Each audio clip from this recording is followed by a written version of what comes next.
এক মাসের মাথায় প্রেগনেন্ট অভিনেত্রী রূপসা নিজের প্রেগনেন্সির খবর প্রকাশ্যে এনেছেন চিলড্রেন্স ডের দিনে। তারপর থেকেই কটাক্ষ ধেয়ে এসেছে তার দিকে। এবার এই কটাক্ষের যোগ্য জবাব দিলেন অভিনেত্রী। আপনাদের সবাইকে স্বাগত সিনে গসিপে। বন্ধুরা, অভিনেত্রী রূপসা মা হতে চলেছেন। প্রেগনেন্সির জার্নি নিয়ে মুখ খুললেন জনপ্রিয় সংবাদ মাধ্যমে অভিনেত্রী রূপসা। গত বছর আইনি বিয়ে করেছেন, চলতি বছরের অক্টোবর মাসে সামাজিক বিয়ে করেছেন তিনি। তারপরেই অন্তঃসত্ত্বা হওয়ার খবরটি প্রকাশ্যে এনেছেন রূপসা। আপাতত 4 মাসের অন্তঃসত্ত্বা অভিনেত্রী রূপসা এই বিষয়ে জানিয়েছেন, যখন থেকে জানতে পেরেছি মা হতে চলেছি, এত দ্রুত দিনগুলো পেরিয়েছে, কিছুই উপলব্ধি করতে পারেনি।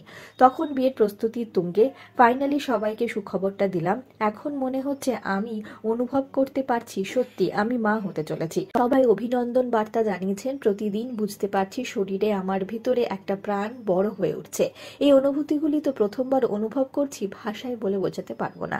প্রথম কয়েক মাস অন্তঃসত্ত্বা হওয়ার খবরটি চেপে রেখেছিলেন অভিনেত্রী। জানান, প্রথম কিছুদিন না বলাটাই বেটার, ওই জন্য প্রথমে কাউকে জানাইনি। তবে পরিবারের তরফে কোনো আপত্তি আসেনি, কারণ সকলেই হ্যাপিলি বিষয়টি গ্রহণ করেছেন। ট্রোলিং নিয়ে মাথা ঘামাতে নারাজ অভিনেত্রী, তবে নেতিবাচক মন্তব্য নজর এড়াননি তিনি। কাঞ্চন শ্রীময়ীর সঙ্গে তুলনা করা হচ্ছে রূপসা সায়নদীপের। এ বিষয়ে অভিনেত্রী সাফ জানিয়েছেন, আমার জীবনটা খোলা খাতার মতো, সেটা ফ্যানেদের জন্যই হোক কিংবা সোশ্যাল মিডিয়া, লুকোনোর জায়গা নেই। আর মানুষ লুকায় কখন? যখন ভুল করে বা বলতে দ্বিধাবোধ করে। আমি তো কোনো ভুল করিনি, এটা আমার কাছে খুশির খবর। খানিক থেমে রূপসা আরও জানিয়েছেন, সোশ্যাল মিডিয়ায় যেমন ভালো মানুষ রয়েছেন, তেমনি খারাপ মানুষও রয়েছেন। আমি আমার জীবনের কিছু খুশির খবর শেয়ার করে নিয়েছি আমার শুভাকাঙ্ক্ষীদের সঙ্গে। কে কি বলবে সেই আশা নিয়ে আমি পোস্ট করছি না। আমার বাক স্বাধীনতা আছে, কে কি বলবে তাতে আমার কিছু যায় আসে না। মানুষ অভিনন্দন জানিয়েছেন। যারা কটূক্তি করেছেন তারা অন্যের ভালো দেখতে পারেন না। আমি অনেকদিন পর কমেন্ট সেকশন চেক করেছিলাম, কারণ এটা আমার বেবির ব্যাপার। সেখানে দেখলাম ট্রোলারদের বিরুদ্ধে গিয়ে বহু মানুষ মন্তব্য করেছেন। আমাকে আর কাউকে কোনো পাল্টা জবাব দিতে হয়নি।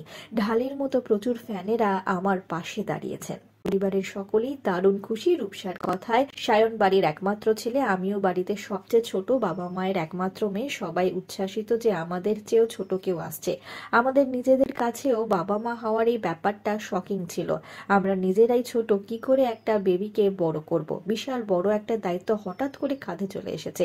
আস্তে আস্তে ব্যাপারটার মধ্যে আমরা ঢুকছি। খুশিও ছিলাম, একটু ভয়েও ছিলাম, তবে সবটা ভালোভাবে কাটছে ভগবানের কৃপায়। সারাক্ষণ বউকে আগলে রাখছেন সায়নদীপ। আপাতত কাজ থেকে দূরেই রয়েছেন অভিনেত্রী রূপসা। তার কথায়, এখন বড় কাজ ধরছি না যতক্ষণ না সন্তান আসছে, তবে আগামী বছরের মাঝামাঝি সময় কাজে ফিরবো আশা করছি। মার্চের শেষেই খুব সম্ভবত ভূমিষ্ঠ হবে রূপসা আর সায়নদীপের প্রথম সন্তান। অভিনেত্রী রূপসা সায়নদীপের জন্য রইল অনেক শুভেচ্ছা, অনেক শুভকামনা তাদের এই নতুন জার্নির জন্য। আমরা হলাম সিনে গসিপ। জুড়ে থাকুন আমাদের সঙ্গে, সাবস্ক্রাইব করুন আমাদের এই ইউটিউব চ্যানেলটি।